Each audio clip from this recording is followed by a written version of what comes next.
వృషభ రాశి ప్రేక్షకులకు స్వాగతం. 2026 ఏప్రిల్ మాసంలో వృషభ రాశి వాళ్ళ ఫలాఫలాలు. ముఖ్యంగా ఈ ఒక మాసంలో గ్రహ సంచారాన్ని గమనిద్దాం. శని మీనరాశిలో సంచారం, గురువు గారు మిథున రాశిలో సంచారము, రాహు కుంభంలోను, కేతు సింహ రాశిలోను సంచారం చేస్తున్నారు.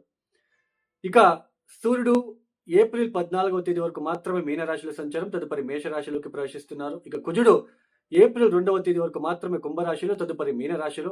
ఇక బుధుడు కూడా ఏప్రిల్ 11వ తేదీ వరకు మాత్రమే కుంభరాశిలో, తదుపరి ఆయన కూడా మీనరాశిలో. అలానే శుక్రుడు మెయిన్ ఏప్రిల్ 19వ తేదీ వరకు మేషంలోను, తదుపరి వృషభ రాశిలోను సంచారం చేస్తున్నారు. ఈ గ్రహ సంచార రీత్యా వృషభ రాశి వాళ్ళకి ముఖ్యంగా గత మాసాన్ని ఒకసారి పరిశీలిస్తే దశమ స్థానంలో చతుర్గ్రహ కూటమి ఏర్పడింది. మార్చి 15వ తేదీ వరకు 4 గ్రహాల ఒక సంచారం జరిగింది. మార్చి 15వ తేదీ సూర్యుడు దశమ స్థానం నుంచి లాభస్థానంలోకి ప్రవేశించారు. ఈ దశమ స్థానంలోనే మార్చి చివరి వరకు కూడా ఈ కుజ, రాహు, బుధుడు సంచారం చేయడం అనేది ముఖ్యంగా ఈ మార్చి మాసంలో చూసుకున్నట్లయితే ఉద్యోగ విషయాలలో చాలా ఒత్తిడులు మీరు ఫేస్ చేసి ఉంటారు. మనశ్శాంతి లేకుండా ఉండడము, చంచల మనస్సు, 10 నిమిషాలకు ఒకసారి మనస్సు మారుతూ ఉంటుంది. ఉద్యోగ విషయాలలో చికాకులు, మీరు అనుకున్నంత మీరు ఏదైతే ఎక్స్పెక్ట్ చేస్తున్నారో అంతవరకు కూడా ఉద్యోగ విషయాల్లో అభివృద్ధి చూడకపోవడము, వ్యాపార అభివృద్ధి కోసం చేసే ప్రయత్నాలలో కూడా అనానుకూలతలు ఏర్పడడం లాంటిది మీరు అబ్జర్వ్ చేసి ఉంటారు. అయితే ఈ మార్చ్ మాసంలో ఏదైతే ఉద్యోగ విషయాలలో కాన్ఫ్లిక్ట్స్, వివాదాలను, డిస్టర్బెన్సెస్ని మీరు ఎదుర్కొంటూ వస్తున్నారో, ఈ ఏప్రిల్ 1వ తేదీ నుంచి క్రమేణంగా అవన్నీ తగ్గుముఖం అవుతున్నాయి. ఉద్యోగ విషయాలలో ఉన్న ఒత్తిడులు తగ్గుతాయి. ఈ ఒక మాసంలో మీకు శుక్రుడు యోగిస్తున్నాడు. ఏప్రిల్ 14వ తేదీ వరకు సూర్యుడు యోగిస్తున్నాడు.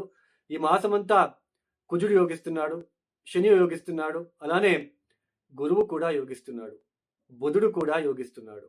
ముఖ్యంగా ద్వితీయ స్థానంలో గురువు ఒక సంచారము, ద్వితీయ స్థానంలో గురువు యోగిస్తారు.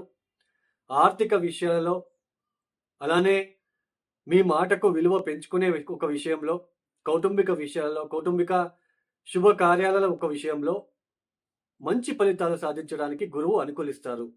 అంటే మీ మాటకు విలువ పెరుగుతుంది. కౌటుంబిక విషయాల్లో ఎటువంటి డిస్టర్బెన్స్ లేకుండా కాస్త ముందడుగు వేస్తూ వెళ్తారు. కుటుంబంలో ఏదైనా వేడుక లాంటివి జరగాలి అని ప్రయత్నిస్తారు, వాటిలో సఫలీకృతం అవుతారు. మీ మాటకు అంటే మంచి మంచి మాట్లాడుతారు, మంచి మంచి భోజనాలు చేస్తారు. మీ మాటకు విలువ అనేది పెరుగుతుంది. సో ద్వితీయ స్థానంలో గురువు వలన కాస్త మంచి ఫలితాలే మనము సాధిస్తాం. అయితే ఇందాక చెప్పుకున్నాం, మనము శని యోగిస్తాడు, సూర్యుడు యోగిస్తారు, అలానే కుజుడు కూడా యోగిస్తాడు, బుధుడు కూడా యోగిస్తాడు అని. ఎందుకు యోగిస్తారని చెప్పాము అంటే లాభస్థానంలో సంచారం అని. లాభస్థానంలో సంచారం అనగానే డబ్బు వచ్చేస్తుంది, లాభమని కాదండి. ఉన్న పెద్దగా ఒత్తిడులు రాకుండా జస్ట్ నార్మల్ లైఫ్ హ్యాపీగా ఉంటుంది అని అర్థం. పైగా సూర్యుడు ఫైరీ ప్లానెట్, కుజుడు కూడా ఫైరీ ప్లానెట్, జలతత్వ రాశిలో, మీనరాశి జలతత్వ రాశిలో ఫైరీ ప్లానెట్స్ పెద్దగా మనకి ఫలితాలు అనేది ఇవ్వరు. అలానే బుధుడు నీచపడి ఉంటాడు. ఈ సమయంలో పెట్టుబడి పెట్టే విషయంలో జాగ్రత్తలు తీసుకోవాలి. ఇన్వెస్ట్మెంట్ విషయంలో, అది షేర్ మార్కెట్ కావచ్చు, బిజినెస్ వైజ్ కావచ్చు, అలానే ఒక ప్రాపర్టీ మీద కావచ్చు. ఇన్వెస్ట్మెంట్ చేసే విషయంలో ఆతురత నిర్ణయాలు తీసుకోక ఉంటే మంచిది. ఆతురంగా నిర్ణయాలు తీసుకొని అర్జెంటుగా సడన్ డిసిషన్స్ తీసుకొని ఇన్వెస్ట్మెంట్ చేస్తే మీకు డిస్టర్బెన్సెస్ అనేది వస్తుంది. లాభస్థానంలో గ్రహాల సంచారం ఉంది. దశమ స్థానంలో ఉన్నప్పుడు మనకి ఉద్యోగంలో మీరు చాలా ఒడిదొడుకులు, ఇబ్బందులు, డిస్టర్బెన్సెస్ని మీరు ఫేస్ చేస్తూ వచ్చారు. ఇప్పుడు ఏప్రిల్లో లాభస్థానంలోకి రాగానే ఆ ఉద్యోగంలోనే ఒత్తిళ్లు తగ్గుతాయి. కానీ బట్ లాభస్థానంలో ఇలాంటి గ్రహస్థితులు ఏర్పడినప్పుడు లాభం వస్తుంది అని కాదు, కోట్లు సంపాదిస్తారు అని మాత్రం కాదు అనుకోకండి.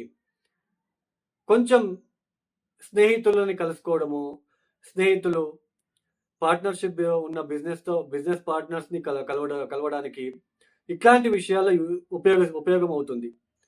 అయితే మనకి బుధుడు ఇక్కడ నీచపడి ఉండడం అనేది పెద్దగా ఫ్రెండ్స్ మాటలని నమ్మడానికి ఇక్కడ అవకాశం ఉండదు. మీరు నమ్మడానికి పోకుండా ఉంటే మంచిది. ఈ ఇన్వెస్ట్‌మెంట్ చేస్తే బావుంటుంది. ఈ విషయంలో పెట్టుబడి పెడితే బావుంటుంది అని ఎవరైతే చెప్తారో వాళ్ళ మాటలు కొంచెం అవాయిడ్ చేయడం అనేది మంచిది. సో, మొత్తానికి ఇన్వెస్ట్‌మెంట్ విషయంలో కాస్త జాగ్రత్తలు తీసుకోండి. పెద్దగా లాభాలు వస్తాయని కాదు. నార్మల్‌గా బాగుంటుంది. బట్ ఇన్వెస్ట్‌మెంట్ విషయంలో, సంతానం విషయంలో కాస్త అప్స్ అండ్ డౌన్స్, అబ్‌స్ట్రాక్షన్స్ ఉండే ఆస్కారాలు ఉంటాయి. అలానే కొత్తగా ఎవరైనా వివాహ ప్రయత్నాలు చేస్తూ ఉంటే పెళ్లి అయ్యే ఆస్కారాలు ఎక్కువగా కనిపిస్తూ ఉంటుంది ఈ సమయంలో. సో, కొత్తగా పెళ్లి అవ్వడము. సో, ఇవన్నీ కూడా ఓకే. బావుంటుంది. బట్ ఇన్వెస్ట్‌మెంట్ విషయంలో అలానే కొంచెం గృహపరమైన విషయాల్లో ఒత్తిడులు కావచ్చు. ఒక సైట్ కొనుగోలు చేయాలి. లేదా ఇల్లు కొనుగోలు చేయాలనుకున్న వాళ్ళకి కాస్త ఒత్తిడులు, కొంచెం మనశ్శాంతిగా లేకుండా ఉండడం లాంటిది. ఇలాంటివి మీరు ఫేస్ చేయడానికి కూడా ఆస్కారాలు ఉంటాయి. మొత్తానికి ఈ యొక్క మాసంలో ఓవరాల్‌గా చెప్పాలి అంటే కాస్త బాగుంటుంది. బట్ ఇక్కడ ఏప్రిల్ 14వ తేదీ తర్వాత సూర్యుడు లాభస్థానం నుంచి 12వ స్థానంలోకి వస్తారు.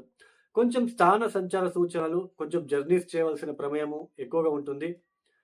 12వ స్థానంలోకి సూర్యుడు రాగానే మీరు ఇబ్బంది పడాల్సిన అవసరం లేదు, భయపడాల్సిన అవసరం లేదు. కొంచెం ఖర్చులు పెరుగుతాయి. కొంచెం వాహనం విషయంలో, వాహనానికి సంబంధించిన విషయాలు ఖర్చులు, ఇంటికి సంబంధించిన విషయాలు ఖర్చులు పెరగడము, ఇలాంటివి చోటు చేసుకునే ఆస్కారాలు ఉంటాయి.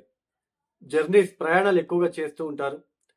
ఇదంతా ఓకే. బట్ శుక్రుడు కూడా ఈ ఏప్రిల్ 19వ తేదీ వరకు 12వ స్థానంలో తదుపరి జన్మరాశిలో శుక్రుడి యొక్క బలం అనేది చాలా మీకు యోగిస్తుంది. మంచి మంచి బట్టలు కొనుగోలు చేయడానికి, లగ్జరీ వెహికల్‌లో ప్రయాణాలు చేయడం లాంటిది. ఇలాంటివి కొంచెం ఎక్కువ కాస్ట్‌లీ హోటల్స్‌లో వెళ్ళి స్టే చేయాలనుకోవడము. ఇలాంటివన్నీ మీకు బాగా కలిసి వస్తాయి. మీకు ఆ విషయాలైతే ఎటువంటి ఇబ్బందులు ఉండవు. ఇక జన్మరాశిలో శుక్రుడు కూడా చాలా ఆర్థిక విషయాల్లో పెద్దగా డిస్టర్బెన్స్ క్రియేట్ అవ్వదు. ప్లెజెంట్‌గా ఉండబోతున్నారు. చాలా మీ అందానికి ప్రాముఖ్యత ఇస్తారు ఈ సమయంలో. సెంటర్ ఆఫ్ అట్రాక్షన్‌గా ఉండగలుగుతారు ఈ సమయంలో. సెంటర్ ఆఫ్ అట్రాక్షన్ చాలా బాగుంటుంది ఈ సమయంలో మీకు. చాలా మంచి ఫలితాలు, శుభ ఫలితాలు ఈ వృషభ రాశి వాళ్ళు ప్రతి చోటు కూడా చూడబోతున్నారు. బట్ కోట్లు సంపాదిస్తారు. లాభస్థానంలో ఇన్ని గ్రహాలు వచ్చిన తర్వాత లాభము అని అనుకోకండి. పెట్టుబడి పెట్టగానే లాభం వస్తుంది అది తప్పు. పెట్టుబడి పెట్టే విషయంలో షేర్ మార్కెట్ ఇలాంటి విషయాల్లో నష్టపోయే సూచనలే ఎక్కువగా కనిపిస్తూ ఉంటుంది. తస్మాత్ జాగ్రత్త. ఇక ఈ వృషభ రాశి వాళ్ళు తప్పనిసరిగా విష్ణు ఆరాధన, విష్ణు సహస్రనామం వినడము, అలానే మహాలక్ష్మి ఆరాధన ఎంత చేస్తే, అలానే సూర్యుడి యొక్క ఆరాధన ఎంత చేస్తే అంత మంచిది. ఇక ఎవరైతే ఈ వీడియోని చూస్తున్నారో లైక్ చేయండి, షేర్ చేయండి, సబ్స్క్రైబ్ చేసుకోండి. సర్వే జనం సుఖినో భవంతు. ధన్యవాదములు. జై శ్రీరామ్.